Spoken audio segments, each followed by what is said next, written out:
저는 이제 2차 전지를 계속 추천드릴 때는 다른 거는 자꾸 경쟁자들이 진입해가지고 경쟁이 있고요. 뭐 3개월 정도 후면은 바닥에 이제 슬슬 보이기 때문에 사실은 미국 수혜주죠.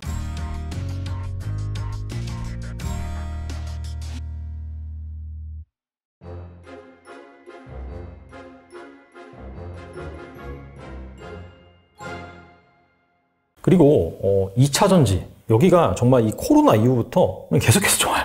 정말 좋은 모습 계속해서 보여주고 있거든요. 근데 약간 좋다라고 하더라도 뭐 초반에는 약간 세트가 좋았다가 한 2021년 그때 들어와서는 약간 소재 쪽으로 또 막 매수가 몰렸고 최근 흐름들을 보면 다시 또 세트 쪽으로 좀 가는 것 같은데 어떻게 보시는지 좀 궁금합니다. 네, 2차 전지는 아마 뭐 1년 전 이때도 그렇고 뭐 계속 좋게만 저는 얘기했었던 것 같아요. 네. 그리고 그때 되게 좀 약간 다른 분들은 자신 있게 세게 얘기는 못 하는데 2차 전지는 이제 저희가 보는 데이터가 있으니까 되게 세게 뭐 계속 얘기를 할 수 있었던 건데 거기에 훼손된 게 전혀 없어요. 그래서 단지 이제 하나의 뭐 단점이 굳이 있다 그러면은 너무 업황이 좋고 기업들이 좋으니까 수급이 좀 많이 몰려 있다. 이게 유일한 단점일 것 같고요.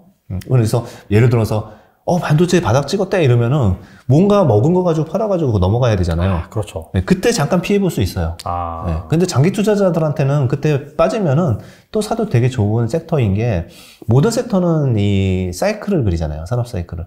그래서 짧으면은 뭐 2년 정도, 짧으면 1년이죠. 1년에서 2년 정도 호황기를 맞았다가 뭐 우후죽순 경쟁사 생기면서 다시 큰 폭의 하락을 갖고 이런 것들이 우리가 중국에서 K-뷰티 해가지고 화장품 난리 났을 때도 1년 반 정도 반짝하다가 그 다음에 뭐 작살나고 그 다음에 뭐 바이오시밀러도 그랬었고 뭐 한진해운 같이 H&M처럼 그 운임지수 올라갈 때도 그랬다가 뭐 이런 사이클들이 다 있습니다. 근데 그게 짧은데 2차 전지 같은 경우 사이클이 아마도 뭐 대공황 이후로는 제일 긴 사이클을 갖고 오는 산업일 거예요. 네. 그래서 그 산업 자체가 지금 수요를 예측하기 힘든 그런 게 아니라 이미 다 기수주를 받고 그걸 가지고 공장을 증설하고 있는데 올해 증설한 거에 내년이 60% 더 증설해야 되고요. 내후년 70% 또 증설할 계획이 다 잡혀 있고 증설 중입니다. 그러면 그 증설한 것들이 그 매출이 나올 거잖아요. 그러니까 2년 있다가 매출이 2배씩 3배씩 올라가는 기업들이기 때문에 지금 경기 침체가 갈지 또는 뭐 심각한 하드랜딩이 될지 이런 것들은 뭐 틀릴 가능성도 높고 알 수가 없지만은 이런 기업들의 우리가 확실히 아는 거는 매출과 이익은 훼손되지 않고 이 우상향으로 잡혀 있는 거는 확실해요. 주가만 이제 왔다 갔다 할 수 있겠죠. 네. 더 빠질 수도 있고 코스피 빠지면서 같이 빠질 수도 있고 이런 부분은 있는데 우리가 아는 거는 이 펀더멘탈은 되게 강한데 그 사이클이 한 2년 정도는 안심하고 있어도 되는 거고 한 4년 정도는 더 남은 사이클이긴 합니다. 사이클상. 네. 알겠습니다. 그리고 이제 앞서서 말씀드렸다시피 원래 이제 소재 쪽에서 최근에 약간 세트 쪽으로 옮겨지는 그런 모습이 나왔고 그 다음에 또 얼마 전이긴 한데 뭐 폐배터리, 리사이클링 또 그쪽이 상당히 좀 부각을 받았잖아요. 그래서 약간 2차 전지 내에서도 어느 정도 좀 목석거리가 진행이 되고 있는 것 같은데 어떤 주식을 좀 주목하면 좋을지 궁금합니다. 네. 저는 이제 2차 전지를 계속 추천드릴 때는 양극재 위주로만 추천드렸어요. 네, 그러니까 분리막이라든지 음극재라든지 뭐 동박, 얄박 이런 부분들은 이제 거의 추천을 못 드렸고 양극재만 계속 말씀드렸던 이유는 뭐냐면은 다른 거는 자꾸 경쟁자들이 진입해가지고 경쟁들 있고요. 뭐 중국에 엄청 많이 있고 분리막 회사들 많이 있고 이러니까 걔네들은 2차 전지 이렇게 좋은데도 적자나고 이러는 겁니다. 네, 그런 상황들이 생기는 거예요. 그러니까 진정한 비즈니스 구조에서 갑을이 있다 그러면 진정한 갑은 아니에요. 그런데 양극재는 누가 새로 진입하는 업체가 없어요. 화학 공정이 있는 LG화학하고 그다음에 뉴코어하고 우리나라 뭐 LNF, 에코프로비엠 이런 애들만 계속 자기 캐파만 늘리고 있지 누가 막 들었다는 얘기는 못 듣잖아요. 네. 그만큼 소재가 중요하고 위험하고 화학 소재이기 때문에 노하우와 기술이 있어야 되죠. 그래서 이제 얘네들은 있는데 위에 셀 메이커들은 진입이 계속 되잖아요. 그렇죠. 예. CALB라는 뭐 중국의 배터리 업체는 CATL 뭐 거의 100기가 벌써 들어오고 있거든요. 그러니까 막 새로 들어오는 거예요. 네. 그런 부분이 있고. 그 다음에 이제 그 윗단에서는 뭐 노스볼트 이렇게 들어오잖아요. 그러니까 맞아요. 계속 이게 들어오는 거니까 셀 메이커들이나 이런 애들은 약간 경쟁이 치열하긴 해요. 그래서 양극재보다는 후위에 있어요. 그런데 LG엔솔이 계속 올라가고 이러는 이유는 또는 이제 SK 온인도 이제 올라가겠죠. 올라가기 시작했죠. 이런 이유들은 뭐냐면 미국 정부가 나와서 중국하고 이제 중국 수입품은 절대 못 쓰는 걸로 딱 정책을 내주니까 CATL이나 이런 것들의 성장 속도가 한국의 뭐 3사보다는 훨씬 빠른데 그렇게 만들어봐야 유럽에밖에 못 파는 거예요. 미국에 못 파는 거고 미국에 다 공장 짓는 건 다 한국 업체들만 불이 나거나 말거나 한국 업체들만 하고 하니까 한국 업체들한테는 큰 기회가 온 거죠. 그러니까 지금 최근에 나타나는 것들은 강력한 수주 모멘텀이랑 합작법인 그다음에 공장 증설 이런 것들로 해서 한국의 이제 셀메이커가 2차 상승을 하고 있는 거죠. 그래서 양극재는 계속 좋고 셀메이커들인 삼성 SDI 포함인 거죠. 세계 3사, 배터리 3사 이런 것들이 지금 이제 올라가고 있는 거고 이런 부분들은 약간 경쟁은 더 있을 수 있기 때문에 뭐 저희가 뭐 양극재보다 좋다고 말씀드리긴 어렵지만 어쨌든 순서는 그렇습니다. 이렇게 간다고 보시면 되고 역시 뭐 미국에서 이제 오는 오더에 대한 수혜라고 생각합니다. 네. 추가적으로 이제 증설을 이렇게 막 세트 업체들이 진입을 해서 많이 하고 하면은 장비 업체들은 어떻게 보세요? 장비 업체도 좋죠. 네. 같이 굉장히 좋은데 장비 업체는 뭐 실적 보고 투자하면 안 되고 예. 그냥 같은 체인에 이제 들어가 있는 쪽으로 이제 투자를 했다가 조금 빨리 나오고 이렇게 해야 되는 그런 부분만 빼면은 좋은데 이제 중소형주들이 많기 때문에 예, 지금 수급은 이제 외국인이 사고 뭐 이런 수급이기 때문에 지금은 이제 조용한데 또 올라갈 수도 있다고 생각합니다. 예. 알겠습니다. 그렇다면 그 2차 전지 다음에는 좀 볼만한 섹터 주식은 무엇인지 좀 궁금하거든요. 네. 지금 아직은 이제 경기가 계속 나빠지는 구간에 있기 때문에 실질적으로 실적이 이제 버텨주는 이런 데 또는 아까 한참 강조드린 것처럼 반도체처럼 실적이랑 상관없이 빨리 움직이는 데들인데 제가 보기에는 좀 수급이 비어있고 많이 빠진 거에서도 공략을 해야 되거든요. 2차 전지 좋은 건 다 알고 있기 때문에 다 많이 갖고 계세요. 그런데 이게 반등할 때 얘네가 1등으로 앞장서서 반등한다? 그거는 무리가 있죠. 많이 빠진 것들이 반등을 합니다. 네. 그래서 낙폭과대주 중에서 좀 봐야 될 것 같고요. 그리고 낙폭과대주 중에는 아까 말씀드린 반도체도 뭐 3개월 정도 후면은 바닥에 이제 슬슬 보이기 때문에 그런 쪽도 좀 눈여겨서 보시면서 준비를 하시는 거 좋을 것 같고요. 뭐 하이닉스 포함해서요. 그 다음에 또 하나는 지금 낙폭과대주 중에서는 성장주들이 많이 있어요. 금리가 막 올라갈 때는 성장주가 디스카운트를 많이 받을 수밖에 없는데 금리가 떨어지기 시작한다는 신호가 보이면은 실질금리 또는 시중금리입니다. 네. 페드의 정책금리 말고요.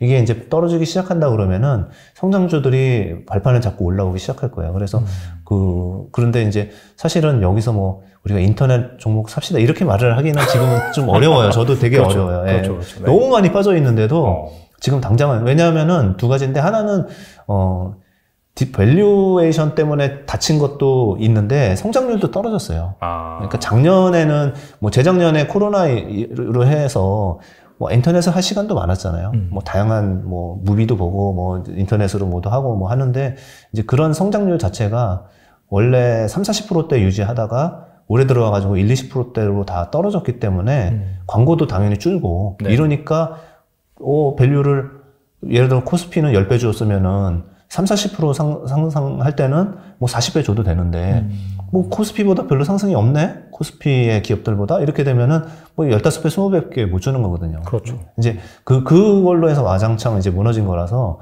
그게 해소가 되려고 그러면은 그 반대로 작용을 해야 되는 거니까 이제 두 가지죠. 하나는 광고가 다시 좋아지려면은 이제 좀 시간이 걸리는 거. 그 다음에 그거보다 더 빨리 움직일 것들은 금리가 더 이상 올라가지 않고 금리가 이제 떨어지겠네? 이러면은 일단은 빠진 거에 30%는 바로 반등할 겁니다. 그러니까 낙폭과대주들이 되게 조심스럽지만 좀 그런 것들도 내년 한 2-3월에 피봇이 생기자고 우리가 계속 얘기했잖아요. 네네. 그때쯤 확인하고 사시는 게 좋을 것 같습니다. 네. 뭐 반도체 같은 경우에 워낙 많이 빠졌기 때문에 그리고 이제 경기 사이클상 원래 이제 바닥 칠 때부터 반등하기 때문에 괜찮고 그 다음에 피봇과 좀 맞물려서 최근에 많이 빠진 성장주 뭐 대표적인 인터넷 같은 그런 주식들 같은 경우에는 또는 뭐 바이오도 될 수가 있어요. 바이오 시밀러 뭐 삼성 바이오로직스와 같은 그런 셀트리온 그룹 같은 이런 바이오 시밀러들은 바이오테크는 사실은 이제 신약이잖아요. 그래서 그렇죠. 걔네들은 뭐 이상 통과하냐 안 하냐에 따라서 되게 우리가 옥석 가리기 하기 힘든데 지금 말씀드린 바이오시밀러라든지 뭐 임플란트라든지 미용기기라든지 이런 회사들 중에서 많이 빠진 것들은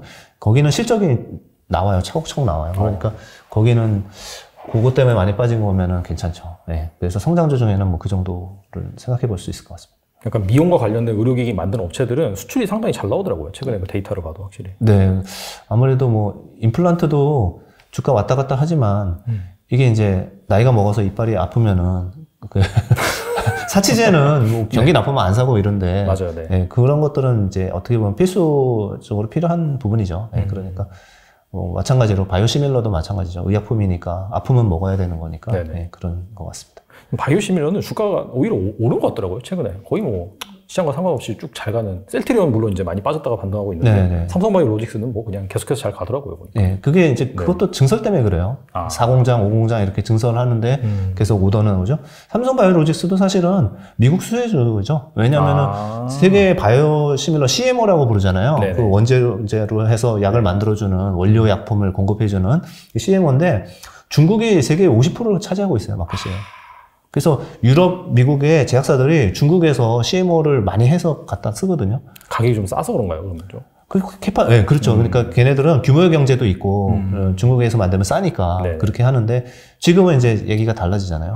어떻게든 중국의 비중을 줄이려고. 애플도 탈중국 하려고 그렇게 노력하고 있기 때문에, 네. 그럼 삼성바이오로직스의 그 오더가 더 들어올 수밖에 없는데, 그거 알고서 이제 증설까지 계속 하고 있었으니까. 그러니까 삼성바이오로직스가 뭐 작년에도 똑같은 말씀을 드렸지만, 지금 현재 갖고 있는 캐파시티 대비 또 30%를 증설을 이제 완공이 된 게 일부 있고 그렇게 가거든요. 그러니까 저희는 계속 증설하는 기업들을 이제 좀 자신 있게 추천드렸던 이유들도 그런 거고 2차 전지가 대표적으로 가장 강한 증설 사이클에 있는 뭐 이런 것들이죠. 그러니까 그렇게 보시면 될 것 같습니다. 알겠습니다. 그리고 향후 이제 인플레이션이 잡히고 이제 실업률이 올라가서 이제 진짜 피봇을 단행을 했습니다. 연준에서. 자, 그렇다면은 그때는 또 어떤 주식이 좀 주도주가 될지 궁금합니다. 네.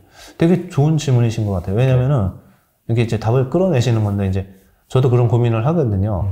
근데 지금 반대로, 지금 현상을 그대로 반대로 생각하면 돼요. 그러니까 지금은 막 원유 올라갔죠. 유가 올라가서 최대 이익 나오니까 엑스모빌 올라가고, 쉐브론 올라가고, 그 다음에 소비, 카드 소비 좋고, 다 보면은 뭐 룰루레몬 좋고 다 그렇거든요. 소비가 잘 되고 있어요. 그럼 경기가 나쁘다는데 왜 이러지? 근데 본격적으로 미국 경기 그렇게 나쁘지 않아요. 최근에 출장 갔다 오신 분들도 미국 경기 되게 좋다고 그래요. 지금 아직 레스토랑에 사람 너무 많고 나는 왜 경기 침체라고 하는지 모르겠다. 주가까지 이해 안 된다라고 얘기하시거든요. 그러니까 이게 그냥 못 모르는 일반인이 얘기하신 게 아니라 이런 전문 쪽에 있는 분들도 그 얘기를 하시는 거 보면은 결과적으로는 근데 지금 이제 연준이 하는 게 그것 때문에 물가가 높은 거고 그러니까 물가를 잡아야 되니까 실업을 더 만들고 싶어 하는 거고 경기를 더 쿨다운 시키고 싶은 거잖아요. 그러면 이제 내년에 가면은 이게 그대로 뒤집어지겠죠. 계속 경기를 죽이니까 유가는 더 떨어질 거고, 네, 소비는 나빠지기 시작할 거고, 네. 그거는 이제 내년 이제 뭐 2분기, 뭐 1분기 그때 보면은 보일 거예요.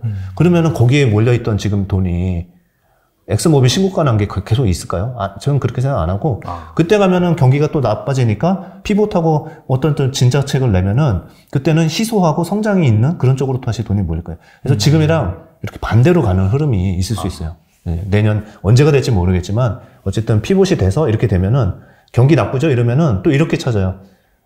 막 어닝 하향 조정되는 것들에는 겁나니까 이미 많이 빠졌거나 별 상관이 없다고 생각하는 그런 주식을 찾을 거예요. 그게 이제 빅테크 5인방에서도 그런 주식들이 보이겠죠. 네. 구글이나 이런 것들은 네. 사실은 이제 내년도 가면은 더 이상 뭐 많이 망가질 것도 없거든요. 네. 어차피 이제 한 3분기부터 본격적으로 약간 좀 실적이 꺾였다라고 한다면은 네. 그 YOY 관점에서 본다면은 사실 뭐 한 상반기가 좀 바닥이고 어떻게 본다면 하반기부터는 좀 반등할 수 있는 실적이 네, 그때 정도 되면은 네. 하향 조정은 미리 이제 끝나갈 거예요. 내년 1분기 정도가 하향 조정의 피크라고 보고 있거든요. 그러니까 더 떨어지는데 이익이 계속 떨어지는데 애널리스트들이 네. 미리 하향 조정하잖아요. 이제 그거를 말씀드리는 거예요. 이익은 뭐 내년에 더 떨어지겠죠. 확실히. 그런데 이제 그런 이익이 떨어지는 걸 보시면 안 되고 하향 조정의 폭을 보시는 게 더 맞고 그렇게 됐을 때는 피봇과 함께 이제 좀 구글이나 이런 데들도 좀 안정하게 자리를 잡아갈 거는 같아요. 그리고 이렇게 경기가 침체가 오고 나빠질 때는 어떤 주식, 왜 성장주가 좋으냐면요. 경기 관련주는 다 나빠지기 시작하거든요. 지금은 괜찮은데 그때는 다 나빠지기 시작하는데 경기 관련주 아닌 것들은 몇 개 없어요. 근데 바이오 같은 경우는 경기랑 상관없잖아요. 그렇죠. 맞아요. 네. 네. 담배 주식 이런 것 경기랑 상관없듯이.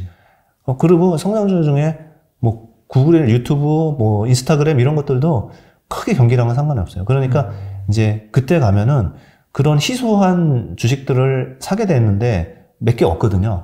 네.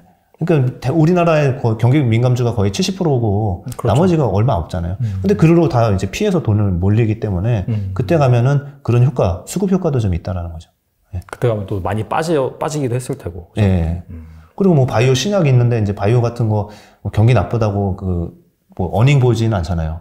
그러니까 바이오 테크 같은 거 볼 때 적자 얼마 났다고 그래서 우리가 뭐 팔고 이러진 않고 신약이 잘 돼가는만 보잖아요. 네. 그러니까 그게 거기에 숨는 거죠. 길게 봐도 되는 이런데 자금들이 숨는 경향이 있습니다. 네. 알겠습니다. 나와주셔서 정말 좋은 말씀 많이 주셨는데 끝으로 투자자에게 한 말씀만 부탁드립니다. 이제 저희도 이제 운용을 하다 보니까 고객자산, 그 다음에 기관자금, 이런 것도 운용하는데, 어떻게든 이제 코스피는 많이 초과 수익을 많이 내는 건 당연하고 이렇게 해서 최선을 다하고 있긴 한데, 역시 굉장히 쉽지 않습니다. 되게 어려운 상황이고, 그리고 이제 저희 같은 전문가들이 일찍부터 주식 다 빠집니다, 이러고 해서 그런 능력도 없었고, 그러지도 못했던 것들도 참 겸허하게 반성하면서 받아들이고 있습니다. 그런데, 그렇다고 해가지고 우리가 이제 1년, 2년 주식하고 마는 게 아니잖아요. 네, 그리고, 혹시 이게 이제 마무리 멘트지만 차트 하나 이거는 꼭 보여드리고 끝내고 싶은데, 네. 이 차트는 꼭 띄워주세요. 뭐냐면은, 되게 책임감 없는 말 같지만 사실은 이게 팩트거든요. 시간이 약이라는 게 이게 1950년부터 지금 70년간의 차트를 그린 거고요. 네네. 이 파란색 선이 있는 부분이 GDP가 성장할 때고 주가가 올라갈 때 구간이었어요. 그리고 지금같이 이렇게 힘든 구간이 이 보라색 자주색이 있는 여기고요. 이때 GDP가 빠지는 구간이 마이너스 2.5%, 평균 한 10개월? 아까 이제 제가 13개월이라고 얘기했잖아요. 뭐 비슷하지 않습니까? 그러니까 평균적으로 이 정도 구간은 다 있는데 이 70년을 보세요. 여기 이 자주색 구간은 정말 얼마 안 돼요. 거의 대부분이 파란색 구간, 결국은 올라가는 구간이 더 많거든요. 물론 미국 기준이긴 합니다만, 미국 투자하시는 분들도 많고, 한국도 따라가니까. 그래서 이런 걸 보시면은 지금은 이제 어둠의 터널에 거의 7분 응선 이상 왔다. 이렇게 보고 있고, 조금만 더 참고 기다리시면은 그래도 과거가 맞다면, 그리고, 지금 장기 투자를 가정을 한다 그러면은 조금만 더 참으면은 그래도 좀 괜찮은 시장이 올 거라고 생각합니다. 네. 마지막 보여준 차트가 좀 인상이 깊네요. 저렇게 보니까 하락이 정말 있었나 할 정도로 주식시장이 상승했던 그런 적이 많은 것 같은데, 근데 자본주의를 믿는다라고 한다면 어차피 계속해서 생산성이라든지 효용성이 계속해서 개선이 될 거고, 그 다음에 유동성이 점진적으로 많아질 수밖에 없기 때문에 그런 관점에서 약간 좀 느긋하게 여러분들이 좀 시장을 바라보셨으면 좋겠고, 또 오늘 나와주셔서 투자하기 괜찮은 섹터 이런 것도 힌트를 주셨기 때문에 잘 한번 보시고 여유 현금 있다면은 추가적으로 분석을 해 보신 다음에 투자를 하셨으면 좋겠습니다. 네, 지금까지 김태용 대표님 나와주셔서 감사합니다. 네, 고맙습니다.